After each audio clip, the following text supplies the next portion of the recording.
তোমরা আদর্শবান হও, সৎ পথে থেকো। মনে রেখো, মুখে হাসি বুকে বল, তেজে ভরা মন। মানুষ হইতে হবে মানুষ যখন। মাঝে মাঝে আমরা অমানুষ হয়ে যাই। এত রক্ত দেওয়ার পরে যে স্বাধীনতা এনেছি, পরিত্রে পরিবর্তন অনেকের হয় নাই। এখনো ঘুষখোর, দুর্নীতিবাজ, চোরা কারবারি, মুনাফাখোরি বাংলার দুঃখী মানুষের জীবনকে অতিষ্ঠ করে তুলেছে। দীর্ঘ 3 বছর পর্যন্ত এদের আমি অনুরোধ করেছি, আবেদন করেছি, হুমকি দিয়েছি, ছোড়া নাহি শোনে ধর্মের কাহিনী। কিন্তু আর না, বাংলার মানুষের জন্য জীবনের যৌবন আমি কারাগারে কাটিয়ে দিয়েছি। এ মানুষের দুঃখ দেখলে আমি পাগল হয়ে যাই।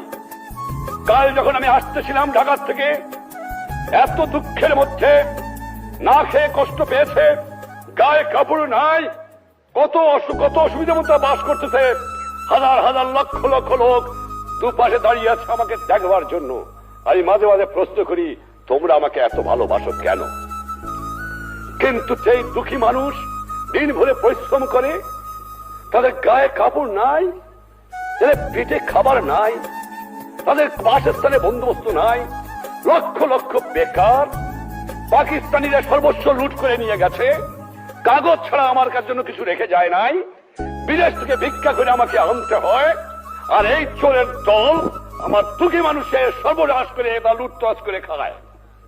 আমি শুধু এমার্জেন্সি দেই নাই, এবার আমি প্রতিজ্ঞা করেছি, যদি 25 বছর এই পাকিস্তানি জালেমদের বিরুদ্ধে জিন্না থেকে আরম্ভ করে গোলাম মোহাম্মদ, চৌধুরী মোহাম্মদ আলী, আইয়ুব খান, এইয়া খানের বিরুদ্ধে বুকের পর টান করে সংগ্রাম করে থাকতে পারি, আর আমার 30 লক্ষ লোকের জীবন দিয়ে স্বাধীনতা অর্জন করতে পারি, তাহলে পারবো না?